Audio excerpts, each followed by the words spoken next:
Hi hello வணக்கம். இப்போ நெல்லிக்காய் ஊறுகாய் எப்படி செய்கிறதுன்னு பார்ப்போமா?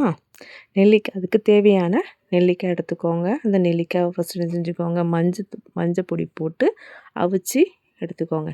அவிச்சதுக்கப்புறம் நல்லா ஆற வச்சுட்டு அதோட விதையை என்ன செஞ்சுருங்க, நீக்கிட்டு தனியாக என்ன செஞ்சுருக்கேன், எடுத்து வச்சுருக்கேன். அது தனியாக எடுத்து வச்சதுக்கப்புறம் இதுக்கு நம்ம என்ன செய்ய போகிறோம்னா, ஊறுகாய்க்கு தனியாக ஸ்பெஷலாக ஒரு பவுடர் ரெடி பண்ண போகிறோம். அந்த பவுடருக்கு நமக்கு தேவையான பொருள் என்னென்னா, வெந்தயம், கடுகு, சிறுசீரகம், பெருஞ்சீரகம். இந்த 4ம் ரொம்ப இம்பார்ட்டன்ட். இதை தான் நம்ம என்ன செய்ய போகிறோம் அப்படின்னு சொன்னால், பொடியாக்கி இதில் ஆட் பண்ண போகிறோம். இது கூட எக்ஸஸாக வரமிளகாய் அண்ட் கருவேப்பிலையும் என்ன செய்ய போகிறோம், ஆட் பண்ண போகிறோம். காரத்துக்கு நான் என்ன செஞ்சுருக்கேன் அப்படின்னு சொன்னால், இந்த வரமிளகாய் மட்டும் தான் ஆட் பண்ண போகிறேன். வேறு எதுவும் நம்ம என்ன செய்யலை, வத்தப்பொடி எதுவும் ஆட் பண்ணலை. அதனால நம்ம என்ன செய்கிறோம் அப்படின்னா, இப்போ எடுத்துருக்க இன்க்ரீடியன்ட் எல்லாத்தையும் கடுகு, வெந்தயம், பெருஞ்சீரகம், சிறுஜீரகம் எல்லாத்தையும் என்ன செஞ்சுக்கோங்க, வறுத்துக்கோங்க. அது கூட இந்த மிளகாவையும் போட்டு வறுத்துக்கோங்க. அது போக கருவேப்பிலையும் என்ன செஞ்சுங்க, வறுத்து பொடியாக்கிக்கோங்க.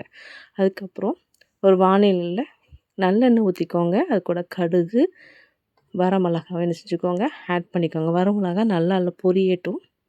ஏன்னா காரம் அதுதான் நமக்கு காரம் கொடுக்க போகுது. இது ஏற்கனவே நம்ம ஆட் பண்ணியிருக்கோம். அது போக இது நமக்கு நல்லா காரம் கொடுக்கும். நெக்ஸ்ட் என்ன பண்ண போகிறோன்னா, நம்ம ஏற்கனவே குட்டி குட்டி பீஸ் தனியாக எடுத்து வச்சுருக்கோமா நெல்லிக்காய், அந்த நெல்லிக்காவை உள்ளே ஆட் பண்ண போகிறோம். ஆட் பண்ணிவிட்டு நல்லா அந்த நல்லெண்ணெய் கூட மிக்ஸ் பண்ணி விடுங்க. அதில் என்ன ஆகணும் அப்படின்னா, அந்த எண்ணெயோடு நல்லா மிக்ஸ் ஆகி வரட்டும். அதுக்கப்புறம் கொஞ்சம் மஞ்சத்தூள் ஆட் பண்ணிக்கோங்க. மஞ்சத்தூளும் ஆட் பண்ணிவிட்டு நல்லா மிக்ஸ் பண்ணி விட்டுக்கோங்க. அதுக்கப்புறம் நம்ம ரெடி பண்ணி வச்சுருக்கிற அந்த பவுடரை இது கூட ஆட் பண்ணிக்கோங்க.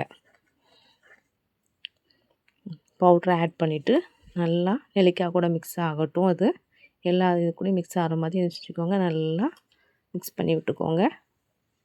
வேணால் இது கூட கொஞ்சம் தண்ணி ஆட் பண்ணிக்கோங்க. நம்ம நல்லா பைண்ட் ஆகணும்ல, அதுக்காக வச்சுக்கோங்க. கொஞ்சம் தண்ணி ஆட் பண்ணிக்கோங்க. அதுக்கப்புறம் தேவையான உப்பு போட்டு நல்லா என்ன செஞ்சுக்கோங்க அப்படின்னா, மிக்ஸ் பண்ணி விடுங்க. இந்த தண்ணி நல்லா அப்சர்வ் பண்ணணும். நெல்லிக்காய் அப்சர்வ் பண்ணி தண்ணியே இல்லாமல் இந்த மசாலா என்ன செய்யணும், நெல்லிக்காய் கூட மிக்ஸ் நல்லா ஆட் பண்ணுற மாதிரி வச்சுக்கோங்க. நல்லா வற்ற விடுங்க.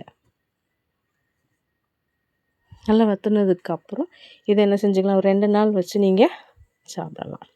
வீட்டில் நெல்லிக்காய் எக்ஸஸாக இருந்தது அப்படின்னு சொன்னால் என்ன செஞ்சீங்க, இதே மாதிரி நெல்லிக்காய் ஊறுகாய் செஞ்சு சாப்பிட்டு பாருங்கள். பிடிச்சிருந்தது அப்படின்னு சொன்னால் லைக் பண்ணுங்கள், ஷேர் பண்ணுங்கள். தேங்க்யூ ஃபார் வாட்சிங்.